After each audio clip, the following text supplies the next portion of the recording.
Mr. Brian Kantor to address you. Brian, over to you. Thank you. Thank you, Temba, for those kind words. Do I just carry on? Yeah, with my presentation. Yeah. Oh, yeah. Okay. In fact, let me just remove myself. Well, it's a great pleasure to be here and share thoughts with you. I could not but respond to the invitation from Jason, and there's some history I'd like to share with you. I might have mentioned that in 1986 I spent a month as a guest of the Fraser Institution. Is it institute or institution? Institute. Yeah. Okay. And that was the month when they initiated this attempt to calibrate economic freedom in a systematic way, similar in perhaps method to that of Freedom House. And Freedom House continues to put out a ranking and a measure of political freedom in pretty much all countries. And I remember very well those first meetings we had at which Freedom House were represented. They came to tell us, this group of us invited to discuss economic freedom and the principles that you might apply in measuring it. We had Freedom House to present to us, and we engaged in a discussion with them, trying to explain why political freedom and economic freedom are not one and the same thing. That you could, in fact, be regarded as very democratic, very free, and yet be an economy that interfered a great deal with economic opportunities of one kind and another. At that meeting was Milton Friedman, Michael Walker.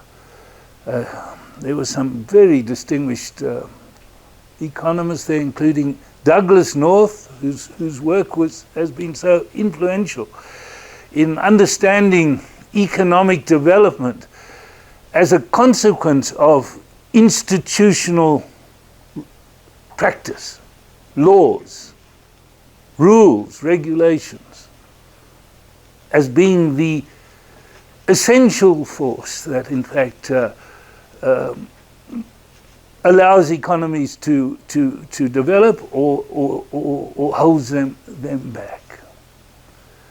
His work has been powerful in so-called institutional theory of economic development, and it's clearly right. And we've had other, and he was at those meetings. Milton Friedman was there. Also, there were some of the Swedish economists, Lundbeck and Stahl, and they were highly influential in the awarding of Nobel Prizes at the time, and for quite a number of years afterwards. And they were very sympathetic to what Milton Friedman and others would have regarded as good economics, and awarded a Nobel Prize to Douglas North, amongst others, for that kind of important work.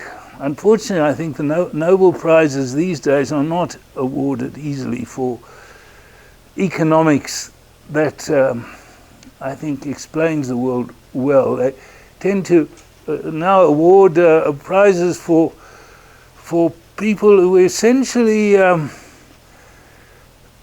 try and show that in fact what works in practice can't be explained fully in theory. What works in practice, economic development, doesn't lend itself easily to full sort of explanation in an optimizing way, and the Stiglitz is I think, the prime practitioner of that kind of economics. Why markets don't work, because in fact they can't satisfy the theoretical conditions for sort of, if you like, a kind of a perfection. And looking for reasons why in fact markets don't work theoretically. And in practice, of course, they work only too well, as we can observe, to promote economic development and the incomes of people who participate in successful economies. And I was thinking one of the benefits of this work on calibrating economic freedom is to perhaps give us a method for recognizing countries whose freedom, where economic freedom is improving. And where economic freedom is improving, the investment opportunity in those countries becomes much more attractive. So if you want to invest well globally, invest in economies where economic freedom is improving. And therefore growth will be accelerating. And I think this applies particularly at the lower income countries. Let's find lower income countries who in fact have adopted the right kind of mental model. That's one of Douglas North's phrases, right kind of mental model that allows for greater freedom, that encourages greater freedom, greater sense of opportunity. South Africa doesn't fall in that category, does it? I mean, the mental model that's governing South African policy and its development is anything but sympathetic to economic freedom and its promotion. Or if you like, sympathetic to the role that business, which is really the essential agency of an economy, unsympathetic to business. As the left is all over the world, it's not unique to South Africa to have important thinkers hostile to business, suspicious of business, tolerating business at best. If you read or you listen to the primaries, the Democratic candidates for the primaries, that hostility to corporates in America is patent. It goes back to Franklin Delano Roosevelt. That tradition of hostility to corporations, suspicion of them. And where would the American economy be? Where would the global economy be without the brilliance of American business practice? Its ability to innovate, its ability to service its customers, to deliver the goods, which it has done, and will continue to do if given the right kind of encouragement. Though that encouragement can easily turn into discouragement. Yeah, I wrote my book, Get South Africa Growing. I didn't see it on the shelves here. Is it on the shelves here, Jason? Is it really an attempt to give the alternative perspective? To explain why, in fact, government is not the solution. Even better government. We want better government, yes. And there are certain functions of government that are essential to the purpose of a free economy. But government is seen as the solution, rather, in fact, more so, as you know the old phrase, more so the problem. But just to that point, without law and order, you cannot have a functioning free market system. And if you think of the South African government's failure, I think that the failure to provide law and order which includes protection of people's wealth, their property, is a singular failure.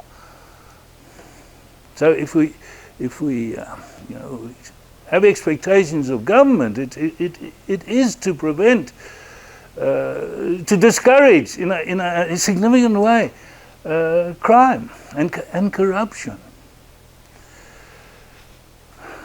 And crime, unfortunately, in South Africa pays. And our model of economic self-interest as the driving force applies to criminal activity. If people think they can get away with stealing and fraud and corruption, they will do it. That's the problem with people. There's no moral force that will dissuade them from pursuing self-interest through crime. And I think that's one of the original points I make in this book. I say, why are people so suspicious of business? And the answer is because they think business will steal from them if given the opportunity. Because they would steal given the opportunity. Think about the corruption of insurance claims. How you really can't trust people over their claims on the insurance companies. Has to be policed, or their claims on, yeah. I'm afraid that is so. One of the reasons people are suspicious of business is because they think of themselves taking advantage if they can get away with it, and they think business will do that to them. But of course, that's not what happens, because business has its reputation to protect. Repeat business is the protection you get. They want business in its own self-interest, or business owners in their own self want you to come back. It's a lifetime of business opportunities they're looking to. Not a quick killing. That's not good business practice. We know that. So I say reputation, not regulation. There's a book I've been reading which I think is quite interesting in this regard of the battle of ideas, the competition for the minds. It's a book written by a new hero of freedom, and a young man, Ben Shapiro, who's had enormous success with his book. He sold hundreds of thousands of copies. A book that's entitled brilliantly, I think, is The Right Side of History. The Right Side of History. How reason and moral purpose made the West great. And he goes, and moral purpose really comes from our religious traditions. And he in fact, he's a believer. He's a Jewish believer. And he makes the point quite, I think, unusual these days, that in fact the influence, God gave us respect for the individual. That's where the Judeo-Christian God gave you the notion that individuals were all important, made in God's image. And that's the beginning.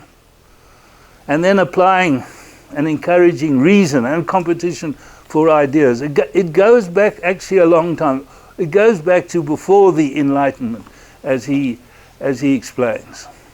But of course, he's one of those people who can't easily appear on an American campus. They shout him down. They have shouted him down. His ideas are very uncomfortable to academic audiences in America, and that's the danger, of course. The danger is we'll forget what made the West as powerful as it has become. And we should aspire in South Africa. We should aspire to be like the West. Though you don't sense that at all. I mean, the new hero, the new heroic country for South Africa is China. Yes, China's been a great economic success story, but politically, a very unfree country. In fact, rank among the least free by Freedom House. And the lessons of China are not something that South Africans have learned. The economic lessons of China were the establishment of a free market for labor. That's China's success recipe, the free market for labor. And wages were very low, but competition for jobs and competition for workers competition between employers was intense. And the consequence was wages under this competition have risen and rose dramatically. And I think the Chinese today, on average, are about as rich or as well off as South Africans are. They've caught up. And what do we believe in South Africa? We don't believe in a free market. We believe in anything but a free market in labour. What we aspire to are decent jobs. Our policies are designed to provide decent jobs, but there are only a relatively few who qualify for decent jobs. So we put the cart of decent jobs before the horse, which is competition for labour. And the improvement in wages and employment opportunities that come with economic, with freedom in the labour market. Now I described that job summit that Vice President at the time, Ramaphosa, organised. I didn't say it. I said it wasn't a job summit. It was a decent job summit. Sort of hundreds of ways you might, in fact, provide decent jobs. And what followed under his influence was this minimum wage legislation that was introduced this year, which is an extraordinary piece of legislation because the minimum wages are so far above national minimum, is so far above what is in practice wages paid. And that's meant to be helping the poor of South Africa. And the poor of South Africa are characterized by the fact that they don't have jobs. The poorest 20% of South Africans, only 15% of them are working. The next 20% you get up to about 30%. The poor of South Africa do not work. Anyway, we'll come back to some of those points, but those are just by way of a few introductory remarks. So where do we go? Go on, Jason. To the right. To the left. Have I got this the wrong way around? Or maybe. No, nothing's moving here.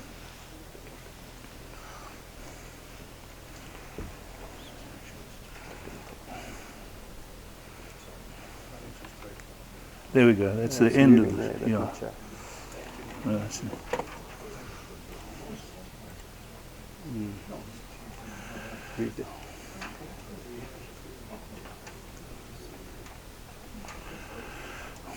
Well, while Jason gives me my slides, just a point that was obvious to me at those first meetings of the group the Fraser Institute put together to, and happily included myself, to consider the principles that might guide the measurement of economic freedom.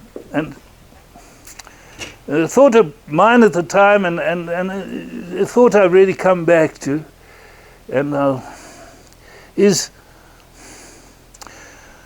economic freedom from intervention by others.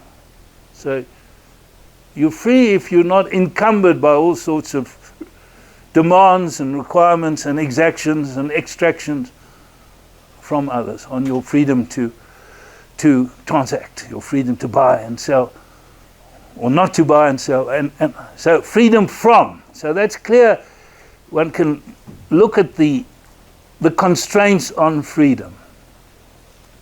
And certainly the Fraser Institute does that, and we'll look at some of the ways you can identify those constraints. But then there's also freedom to consume.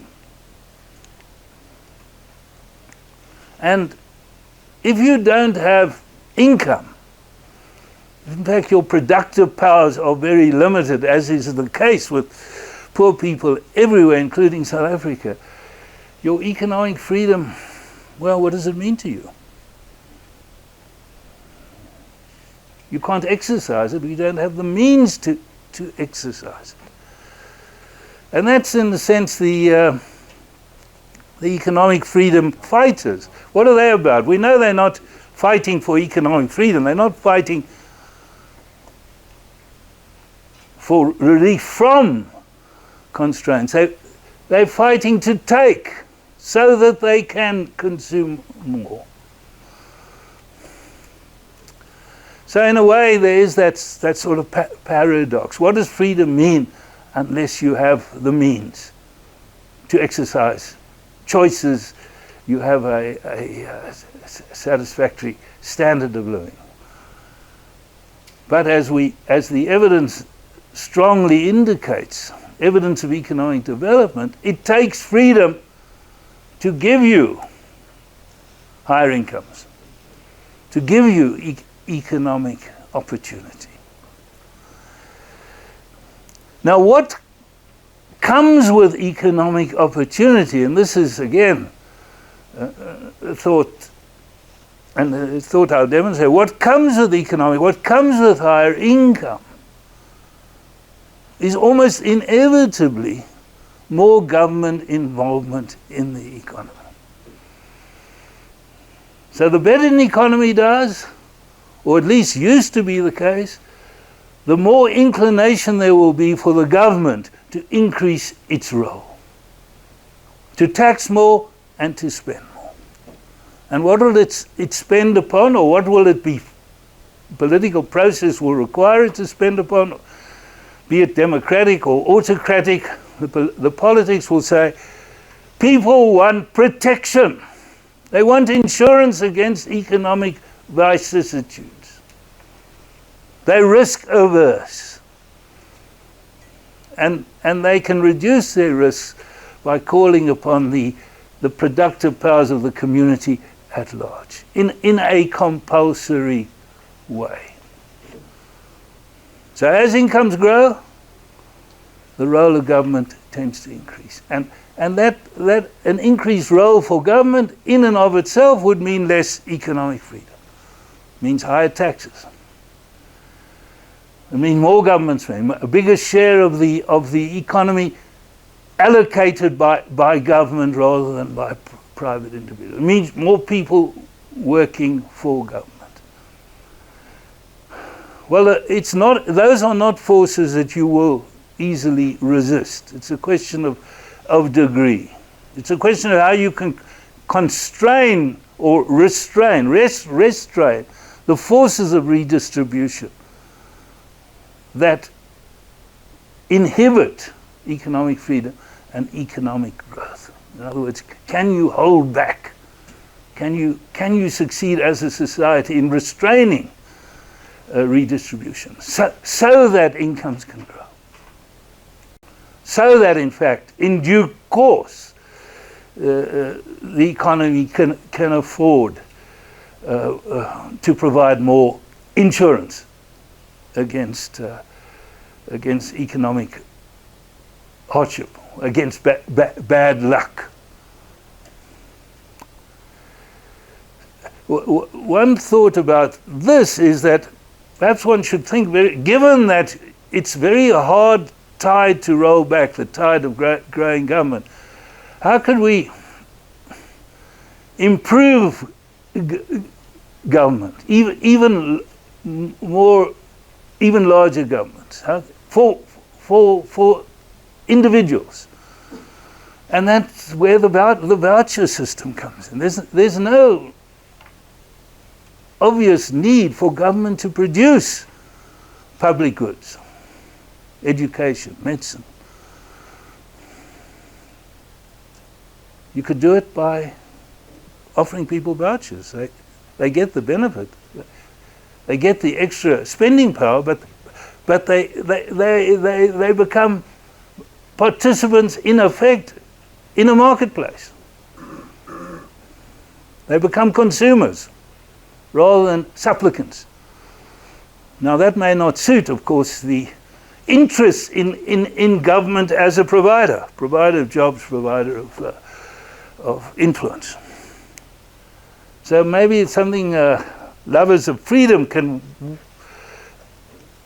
emphasize is it doesn't have to be government as the provider. Government can be the collector of taxes and the funder of these benefits that are important to people and which they will demand and receive. But do it with vouchers. Don't do it with government schools. Think how much better our education system would be if there was genuine competition for the funds that government spends per pupil on the students in public universities and schools. Anyway, right. So let's. Here's something that in a way needs explanation. I'm sure we'll get explanation. And this is this pattern that one can notice. As incomes rise per capita, these are GDP per capita in US dollars, purchasing power adjusted. It's put out by the World Bank. So the World Bank gives us these per capita incomes, and there's a general relationship. The freedom score generally improves with incomes per head. I should have perhaps put South Africa here, 9.5, around 6.4. We slightly underperform if you ran a model that predicted your rating, your overall rating as a country, from simply your GDP per capita. So we deliver less freedom adjusted for GDP per capita. And I think it's these differences around the sort of general trend that are worth exploring. Why do some poor countries score high relative to their low per capita incomes? Why do other countries score so poorly relative to the sort of average? And it's quite a good model. In fact, if you do the analysis, for every 1% improvement in GDP per capita, you get about a 0.4% improvement in the rating. Every 1% improvement in GDP per capita, and let's say 0.5% improvement in your economic freedom score. Now, remember, this is a point in time, and it's statistically very significant. It's a very statistically significant relationship. It explains only about 40% of the variance. But it's in itself, GDP per capita is a very important explanation of economic freedom. You might say, but this is again a point in time. How did these countries get there? And the answer is, you would say, through freedom. But having achieved high incomes, they seem capable of generating a lot of economic freedom as it is measured. Now, here's the question. Well, here's an even stronger relationship between the rank and GDP per capita. So GDP per capita up, your rank from first to 160 improves. As you poorer, weaker rank. What's our ranking? Well, our score is 6.4, and our ranking is, I think, just over 100, 110. out of 158. We're scoring very badly, absolutely, and in fact to some degree relative to our GDP. Important question here is, knowing this, publicizing this rating, will it change the mindset? Will it encourage economic freedom in South Africa, knowing how poorly we are performing? Will it help the argument that we're performing poorly because we lack freedom? And if we enhanced economic freedom and its opportunities in South Africa, we would grow faster. So what is the argument of the left says, of course, South Africa is practicing neoliberalism and it's not working. Well, of course, South Africa is not practicing anything like the way it could, a liberal economic order, liberal with a big L. Now, here's part of the explanation. Regulation, there's South Africa, pretty much online with the average, what you might expect. Regulation in GB, high income countries are superior regulators, even though I would say they do more of it. The high income countries regulate a great deal, but as Fred will explain, and we've discussed this, they regulate in a lot fairer way, in a lot more transparent way, and that comes up as a plus for freedom. It's not only that you regulate, which detracts from freedom, but how you regulate. The quality of your regulation is very important. And if you look for the countries with high marks for regulation, the Scandinavian countries are excellent regulators.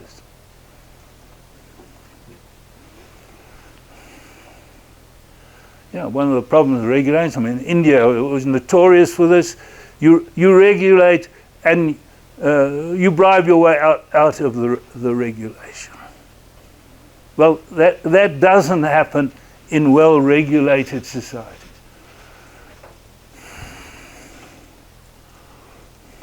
And yes, something that, again, was not the size of government. So yeah, it's in the right order, but it's not a particularly strong relationship. You can see it's all over the place. And yeah, we're up there.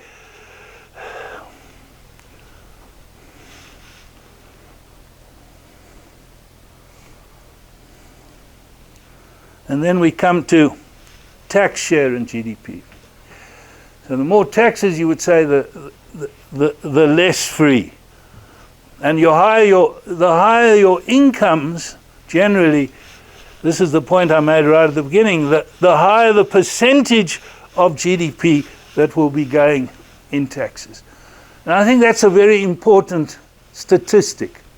Government's role in the economy is best, perhaps, identified by its share of the economy that it takes from us, its tax share. Now, in this case, and this is partly, and Fred maybe talk to this, these taxes exclude social security contributions. It's income and it's VAT and it's sales taxes and the like, but it doesn't include national insurance contributions, which can be very important, or a very important share of incomes earned in, say, the United Kingdom, the United States, or Europe. The important form of actually government revenue to fund the social services that these governments are called upon to provide, and happy to provide, and do provide, is in the form of your employment tax. And the employment tax, the social security, the national insurance, 15%. So quite a typical proportion of your salary or wage that you contribute to the Social Security funds. That's a very significant source of revenue, which is not captured here. It's not important in South Africa. Social Security contributions are a very minor contributor to government revenues in South Africa, the order of 2%. The training levy, the disastrous training levy being the most important, the unemployment insurance levy. All those contributions are salary sacrifices. You should recognize them not as something the employer pays, though the employer signs the checks, pays over the funds, it's a salary sacrifice. It's something taken out of take-home pay. I see in Britain Boris Johnson's talking about raising the threshold for the top marginal tax rates and reducing national insurance contributions. Sort of popular with taxpayers, clearly, and maybe called for in Britain. In fact, he says we fail to argue the advantages of a free market economy. Now, here we come to these general relationships. And this goes back to 1960 for high-income countries. At the moment, countries where per capita incomes of the order of $50,000 equivalent a year. That's your high-income country group. Europe, Germany, Denmark, Scandinavia, US, obviously. Now, this is government consumption spending, not government spending on welfare. It excludes transfers. It excludes interest payments and transfers. So it's what the government actually utilizes in resources as opposed to providing spending power in the form of cash and other grants to individuals to spend. So if you get a Social Security pension, that's not government consumption. That's a source of private. But this is government consumption spending as a proportion of GDP. And here's the tax share. And the difference is accounted for by other forms of revenue for government, particularly Social Security contributions. Now, when we started our work with the Fraser Institution, I think we were noticing something like that. That is, the share of government was rising with incomes. But look what's happened since. I think this is, again, doing this work again for the purpose of the speech, made me recognize that what I had in my mind, this growing share of government in the economy is no longer so obviously true. In fact, the share of government has sort of leveled off, as has the share of taxes leveled off.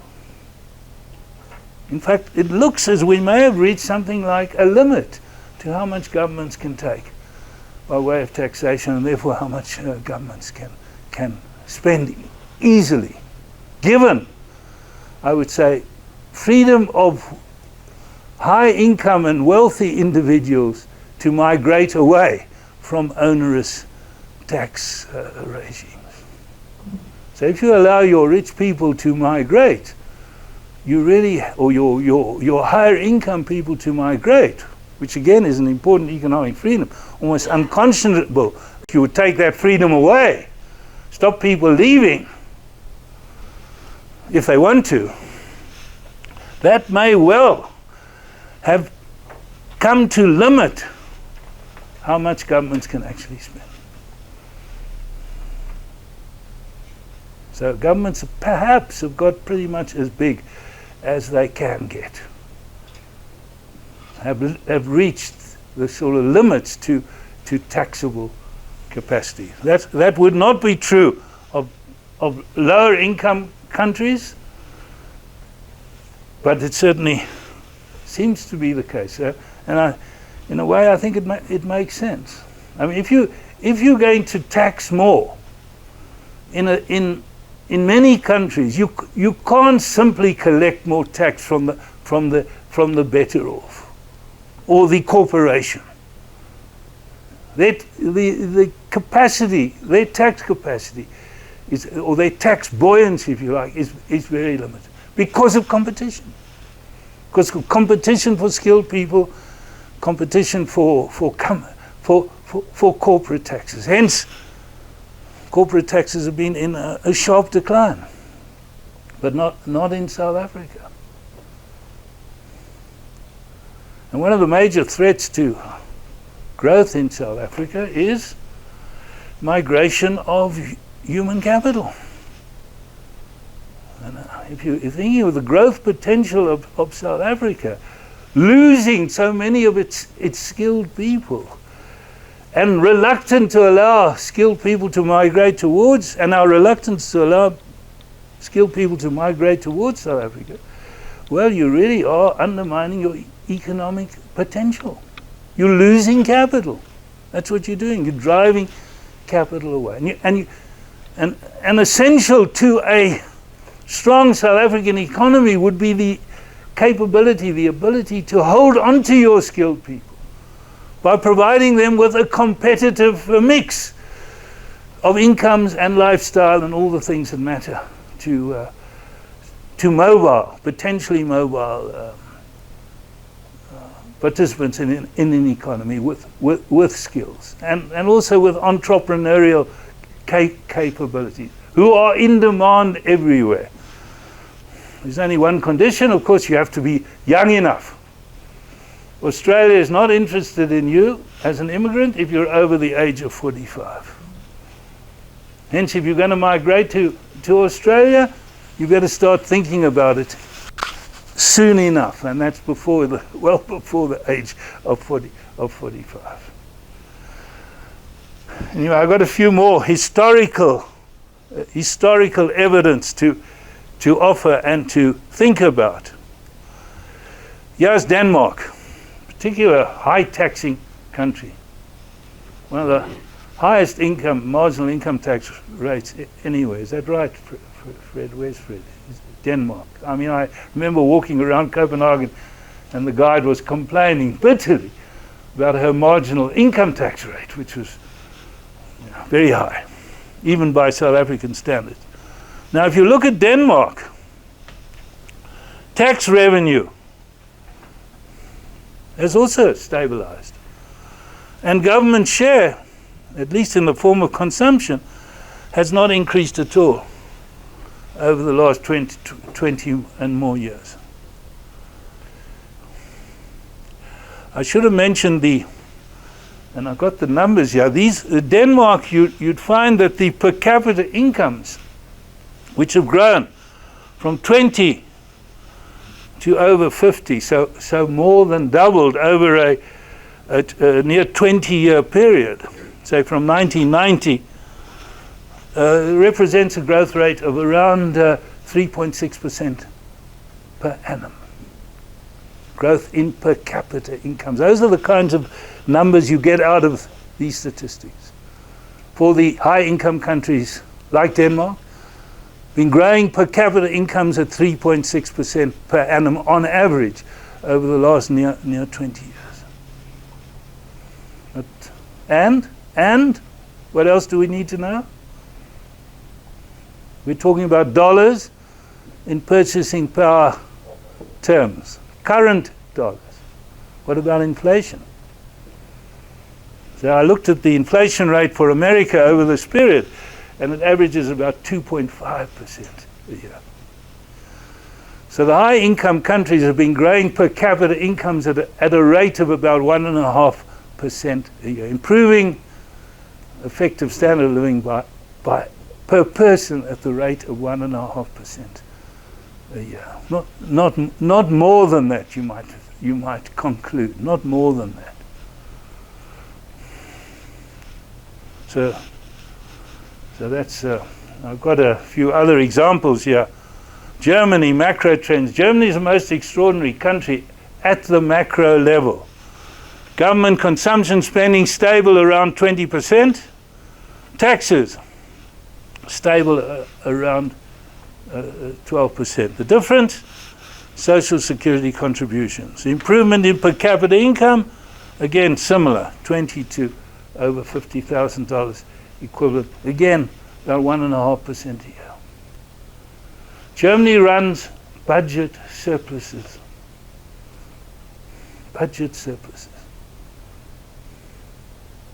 It can borrow at negative rates of interest for, I think, almost up to 30 years. And the government, it shows extreme reluctance to undertake capital expenditure, build roads. In fact, the German savings rate, the gross savings rate of the German economy over the last 20 years or even less has risen from 20% of GDP to nearly 30% of GDP. If you want to know why interest rates are really low around the world, a big contributor is German savings. So there's a mindset here that's fiscally, to say prudent would be to underestimate. It's conservatism. And it's a source of real tension, of course, within Europe.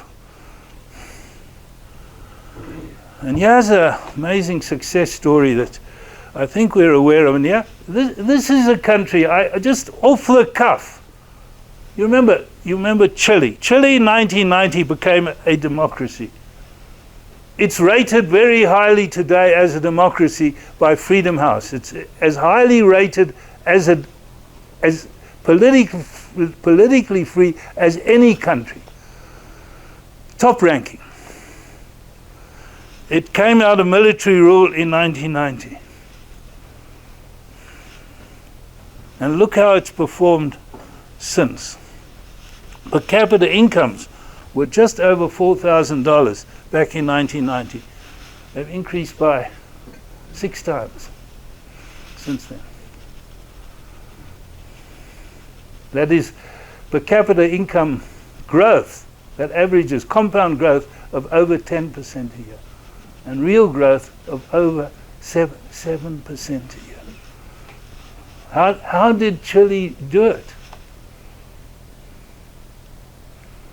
And it would look as if part of the reason was they restrained government tax revenues, kept them down to around 15-16% of GDP, and government's consumption share again held back at around. Surely that's part of the story. Restraining government involvement in the economy. Delivering growth. So, if we want inspiration, perhaps we should not only go to the West, we should go across we should go very west to Chile. Remember the Chicago boys who came to advise, what is his name? Pinochet? And something of the mental force of their work seems to have stuck. And yes, South Africa. Certainly not scoring well on these broad measures. Taxes, actually very high but we don't have, but very high particularly for our level of incomes, and have been rising. And you'll never hear an argument from official quarters in South Africa or political from the ANC that high tax rates actually inhibit growth. Of course they do. Not acknowledged. And we have very high tax rates on income and companies. And I'll come back to the tax story. And here's the share of government, again, also been rising.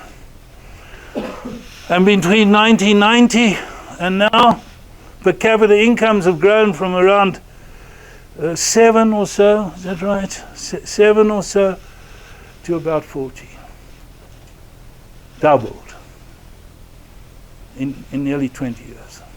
That is a rate of growth of about 2.6% per annum.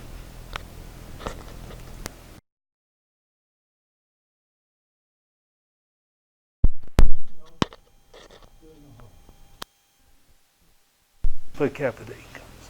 No growth in per capita incomes, but lots of growth in government. Here's our comparison with middle income countries. These are the average. They're catching up with us.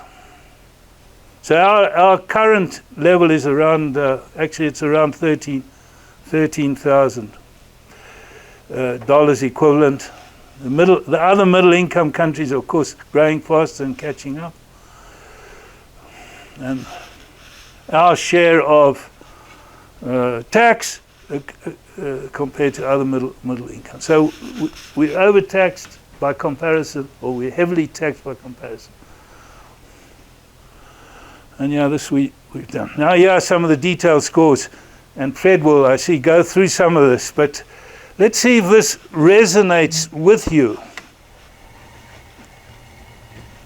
And here's the law and order stuff.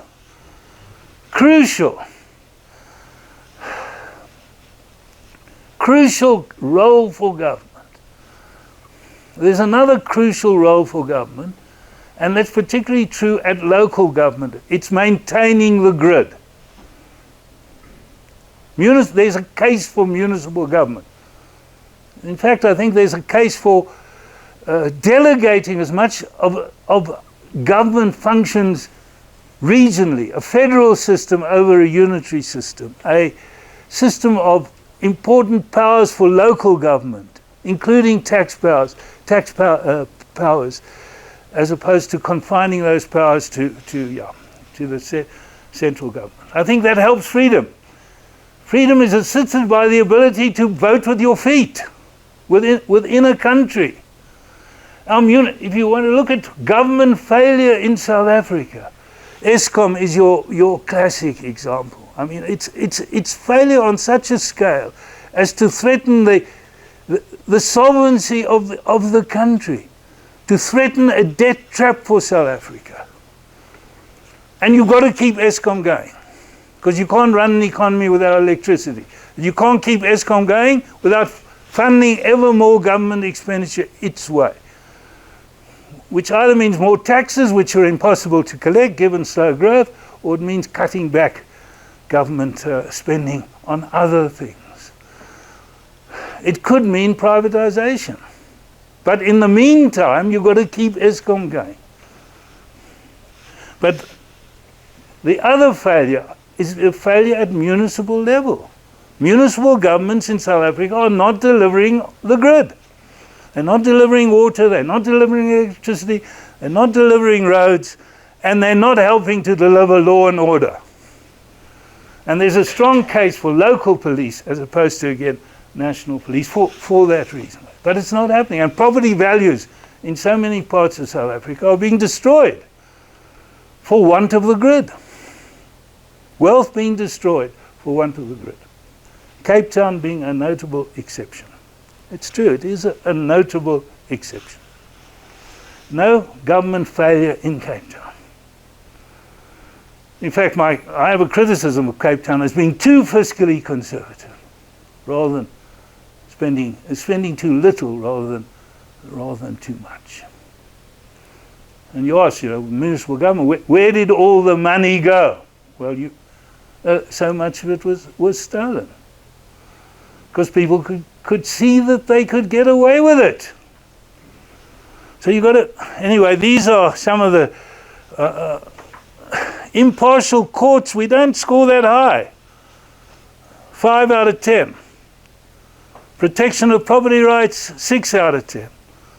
Military involvement, yes, we score well, over 8. The army doesn't get involved.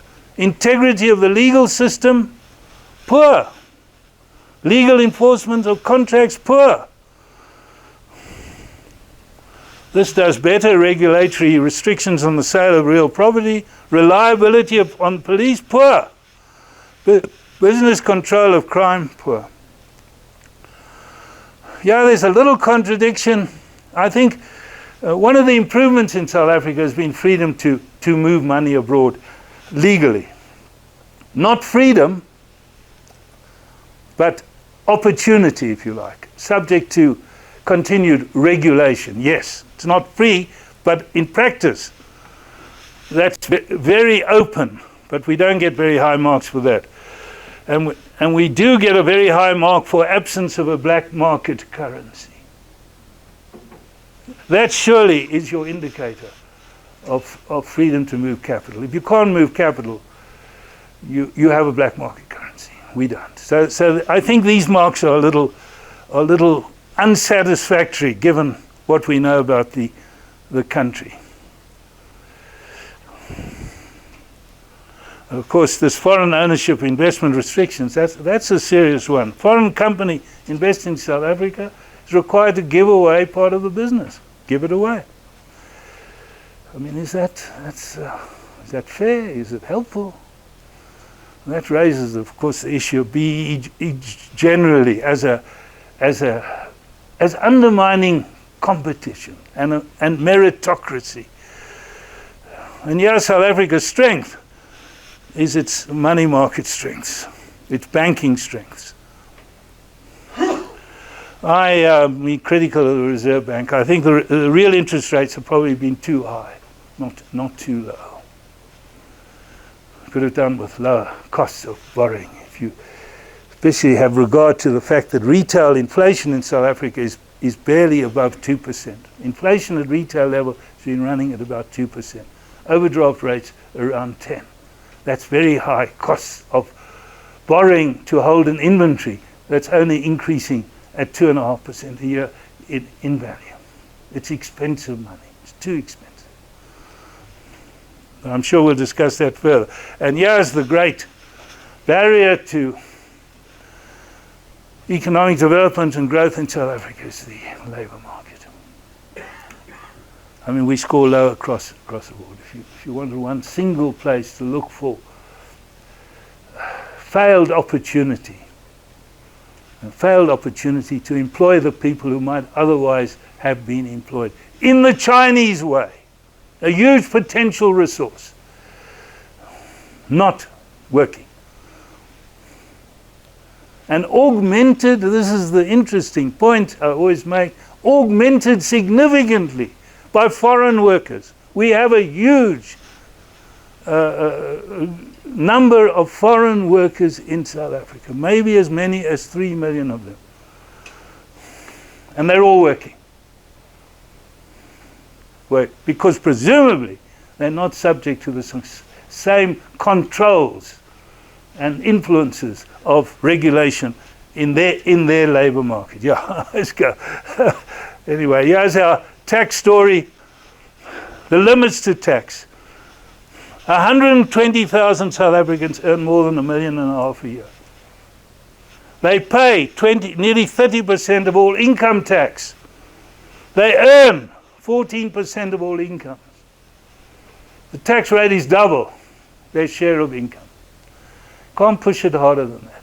If you're going to raise income tax in South Africa, it's going to come here.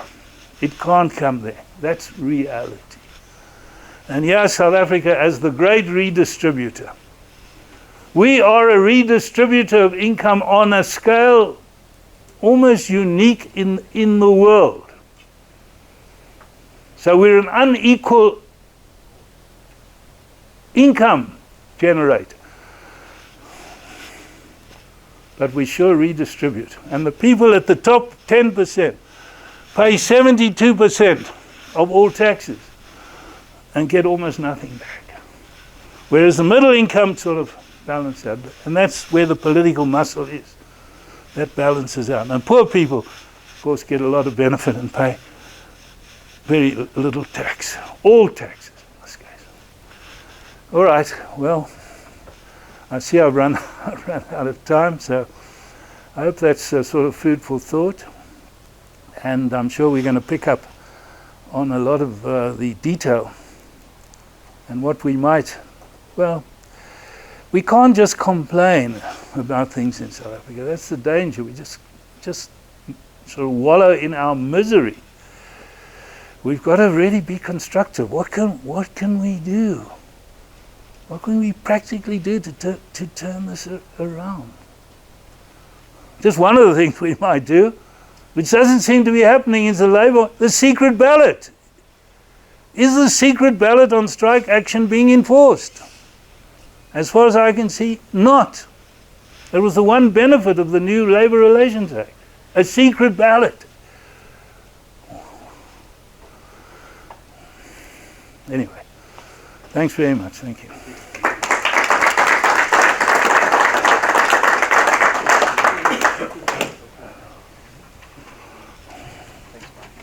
Thanks, Brian. Much appreciated. Yeah. And your delivery has been very enlightening indeed, and it's going to be listed in thought and also in preparation for that interaction session which you will be chairing. I'll be chairing I it. foresee that there will be a lot of Yes, engagement yes. Good. from Good, thank the you. people around here. Hi. Thanks. In terms of now coming up, the next presenter is Fred McMahon from the Fraser Institute. Before I read out your profile, very, very brief profile, I just want to mention and assure you that we still use the EFW study when we engage Parliament on the basis of, say, proposed policies and those policies already enacted. And we always generally that is, use the EFW study as a context for our comments on specific bills in Parliament. And in some cases, with some bills, we take opportunity to bring in the EFW study so as to substantiate our case in terms of negating whatever proposed legislation we might have to deal with. Well, I'm looking at my author here, which is not impressive at all. And I want to get to you first. Why is please bear with me for just a moment. Okay. You're right on the front page. Fred McMahon is Dr. Michael A. Walker Research Chair in Economic Freedom at Fraser Institute in Canada. He manages the Economic Freedom of the World Network, an alliance of think tanks in nearly 100 nations and territories. The network produces the Economic Freedom of the World Report, an annual study that ranks nations on economic liberty. He is co-author of the Economic Freedom of the Arab world and the Economic Freedom of North America. He has worked on economic reform programs and in more than a dozen nations, and he has authored several books and many articles on economic freedom. Please, Fred, you are invited to come over and address us. Now, after his presentation, no questions being fielded, we will be pleased to take a break and a rescue break, so to speak. And you might quickly show a couple You recording?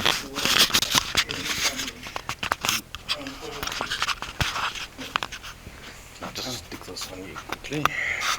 Well, thank you very much, Timba. It is a tremendous honor to be here. The Free Market Foundation has a storied history. It began working for both free markets and the end of apartheid. In other words, freedom for all. I'd very much like to thank the Free Market Foundation and the Atlas Network, which is helping fund this, Jason Temba and Colette, who have been so helpful in arranging this, and of course Leon Lowe, Estes, and Timba, who have battled for freedom for so long. For what, 40 years, 50 years now? It's a remarkable achievement, and you have gained so much for South Africa. I know something about the situation in South Africa, and I think that this is the way some people feel about the current situation. Due to electrical blackouts, the light at the end of the tunnel has been turned off. However, the task for this group is to find the light at the end of the tunnel. So hopefully as we go on, we'll succeed at that. What is economic freedom? Individuals have economic freedom when the property they acquire without the use of force, fraud, or theft is protected from physical invasions by others, and they are free to use, exchange, or give their property so long as their actions do not violate the identical rights of others.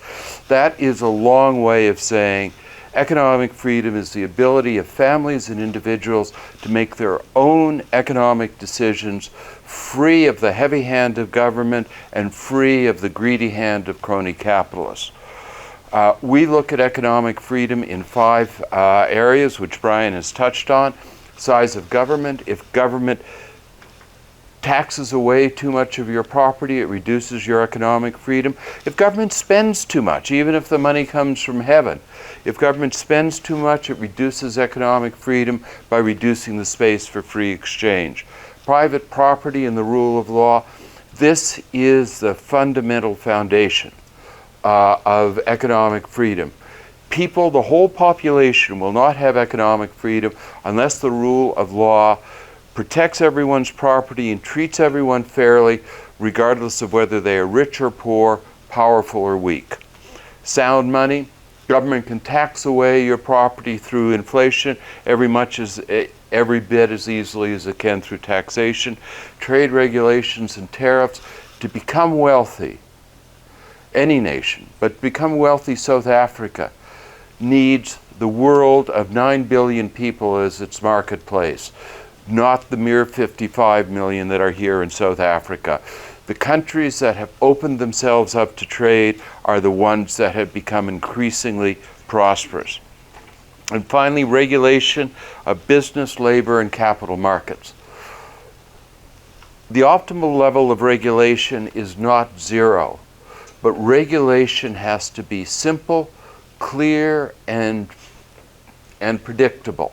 If you tie the labor market or business market or credit market up in red tape so that people cannot navigate it, you are not going to have a prosperous society.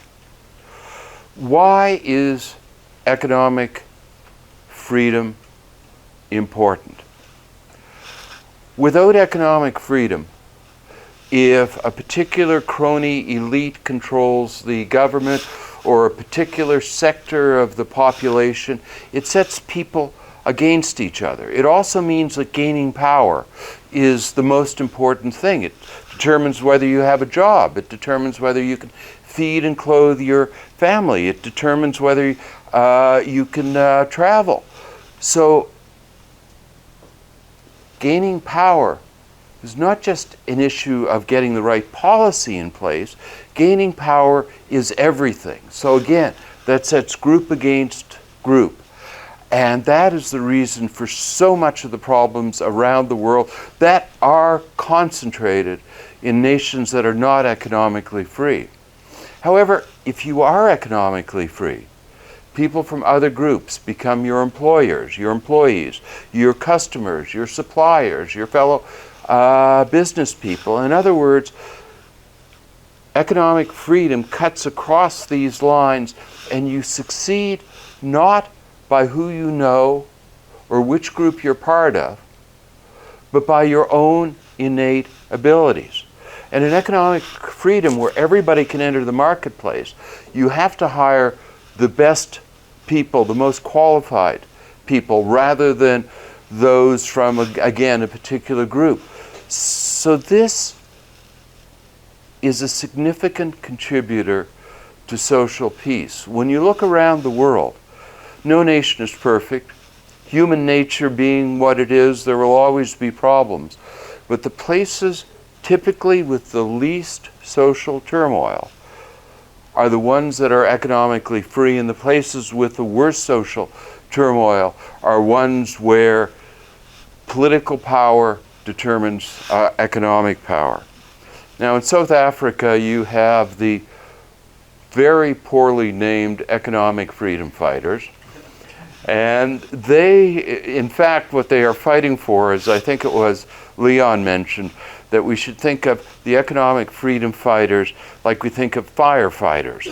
They aren't there to stoke economic freedom, they're there to put economic freedom out.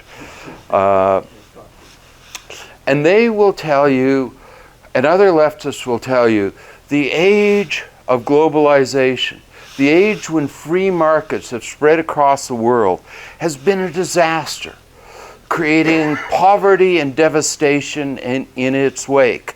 And people will nod when they hear that. The trouble is, that's the exact opposite of the truth.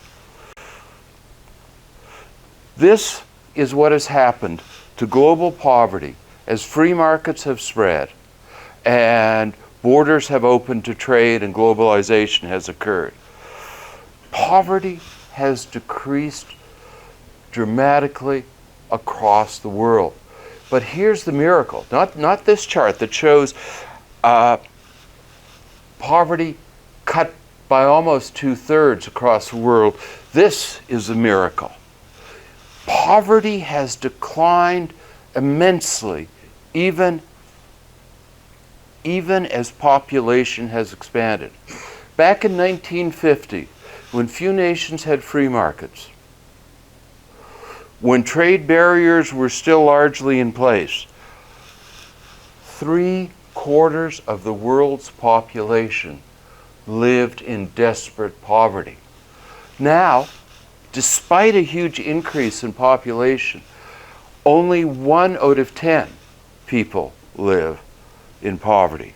Well, the leftists will say, that's too much. Do something about it. I can tell the leftists what to do about it. Change their minds and support free markets, because this is where poverty is. The most free nations in the world have almost no extreme poverty.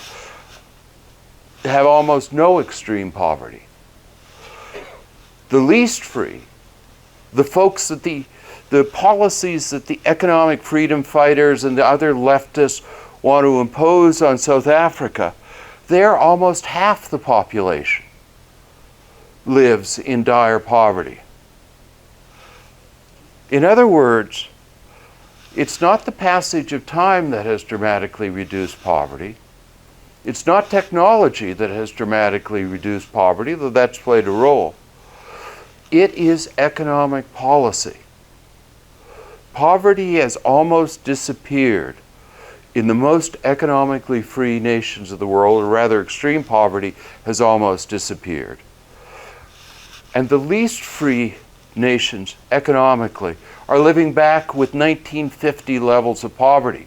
So why haven't free markets reduced poverty to almost zero? Because free markets are not everywhere. If we can expand economic freedom here in South Africa and other nations that have weak levels of economic freedom, then yes, poverty will virtually disappear. This is the per capita income of the poorest 10%. In the most free nations, in the most free nations, which is this quartile, the average per capita income of the poorest 10% is over $10,000 US per year. And in the least free nations, it's only about $1,000 per year. So yes, free markets, economic freedom, virtually eliminate poverty, and to the extent that poverty exists, the poor are considerably better off in economically free nations than in non-economically free nations. So when a leftist tells you, why can't capitalism solve poverty? Tell that leftist capitalism can solve poverty. It's your policies that create poverty. This is per capita GDP. Again, a massive increase since 1950. But where has that increase in income occurred? Again, in the most free nations, where the average per capita income or average per capita GDP is about $40,000 a year, compared to under 6,000 in the least economically free nations. Once again, what you see is policies that thwart economic freedom take people back 70 years to the 1950s. Literacy. Literacy has declined considerably. Has declined considerably since 1950. But here again is a miracle. The number of literate people has expanded hugely. But once again, where does that occur? It occurs in the nations that are most economically free. And there's another miracle here, and that is the gap between men and women, girls and boys, closes in economically free nations, while the gap remains huge in non-economically free nations. This again deals with the mechanics of economic freedom. When people can build prosperity on their own, free of government or crony capitalist dependence, then their skills become valuable. They can actually make their way in the world because they're economically free. Literacy soars both because of increased prosperity, so people can afford to become literate, and because literacy matters, not who you know. And with literacy and other education, you can dramatically improve your state in life. And that's one of the great dynamics of economic freedom. Life expectancy has increased dramatically. 65 in 1990, I don't have the years all the way going back, unfortunately, but it would be much lower, obviously, in 1950. And again, where are the increases in life expectancy concentrated? They're concentrated in the most economically free nations. About 80 years on average compared to under 65 on average in the least free nations. Other benefits. Higher levels of civil rights. When you aren't dependent on government, you can speak your mind. You can demand your freedom. But when you are dependent on government or crony capitalists, you speak your mind, you lose your job, or other very bad things happen to you. Gender equality increases because, again, you're economically free and you're a woman with talent. You can move up, become the equal of men. We haven't achieved that yet, unfortunately, but at least the economically free nations are moving in that direction. Whereas the non-economically free nations have, again, gender equality from the 1950s. Infant mortality declines dramatically with economic freedom. Life satisfaction. This is my favorite chart in the whole thing. You know, so many of the people who oppose economic freedom have given up on the idea that government control can increase prosperity, so instead they say, oh, but it's not material wealth we're interested in. It's happiness or life satisfaction. And who can be happy in a dog-eat-dog free market world? Well, as it turns out, to the surprise of some people, folks actually like to be in control of their lives. They like to be free. In extensive research on this, economic freedom is one of only 2 variables that have an independent impact on your level of happiness. Now, these are done in sociology magazines or research publications where the predominant view is kind of leftist. So this must have been a huge disappointment to the researchers to find that economic freedom actually increased happiness. So we now come to the task of this session, and that is to find ways to increase economic freedom in South Africa in the area of the size of government. So South Africa's fork in the road, away from economic freedom, improved status quo, it can't get worse, or towards economic freedom. So hopefully, at the end of this session, a number of terrific ideas will emerge on how to reduce the size of government so that there are more resources for the people of South Africa to use. This is economic freedom over time. And as you can see, South Africa well below Botswana, Rwanda, even the level of the world in 2016. South Africa increased economic freedom, and of course the end of apartheid sped that up, along with the work of the Free Market Foundation.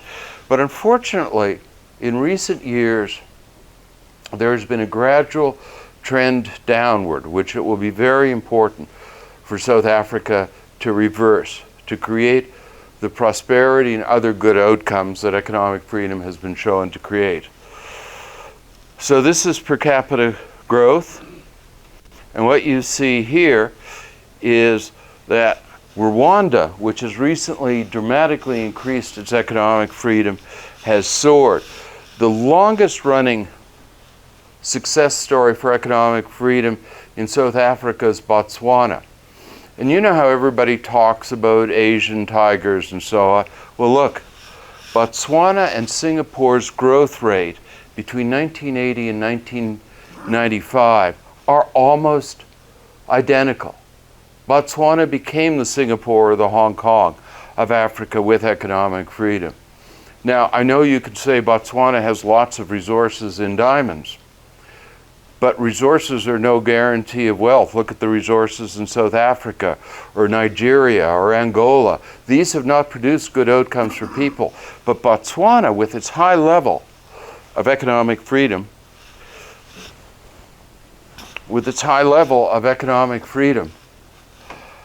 has used its resources to create prosperity for the general population. A growth rate that is similar and sometimes exceeds the Asian tigers. Now, Rwanda has recently dramatically increased its economic freedom, and one thing that happens when economic freedom is increased is you get a growth spurt, because rate of change in economic freedom influences rate of change in economic growth.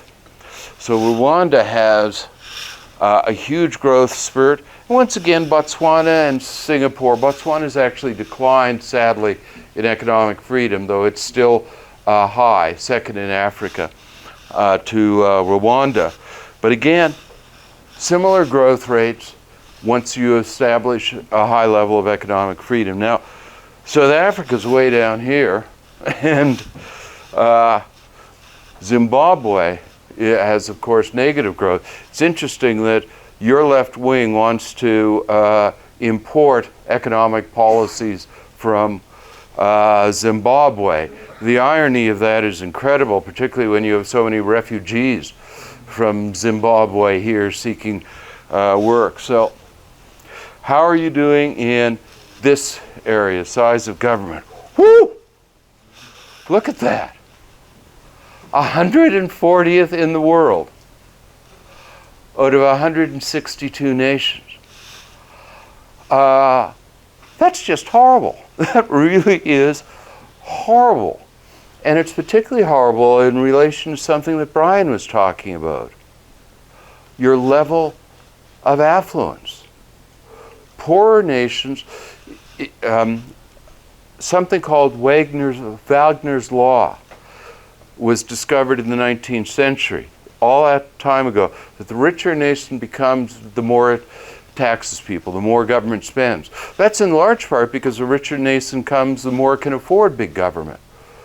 But South Africa is not a rich nation. South Africa is not Sweden or Norway, which have high levels of economic freedom in everything but size of government. South Africa is a poor nation. It is astonishing that a nation, as Brian said, that a nation at South Africa's level of prosperity comes 140th in the world. In other words, this session has a big task ahead of it. So size of government over time, look, in recent years, a huge decline in South Africa. It once used to be kind of middle of the pack, and now it's even worse than Zimbabwe. So let's look at the individual areas. Government consumption, 4 out of 10. That means your government consumption is way out of control. Again, particularly for a nation at this level of prosperity. So that is going to be a big task. Figuring out ways to reduce government consumption without hurting the people of South Africa. Remember that government spending, only when it's wise, contributes to the welfare of people. Switzerland, a marvelous place, has one of the lowest levels of government spending in the world. It's a rich nation, but despite that, it has one of the lowest levels of government spending in the world. But it's spent wisely and for people. So government consumption has to be made more efficient and less costly. And one of the big problems, again, as Brian said, is the oversized government, is the oversize of the government employment here. And that's hugely dangerous for any number of reasons. Government enterprises and investment, this is something, again, that is far too low.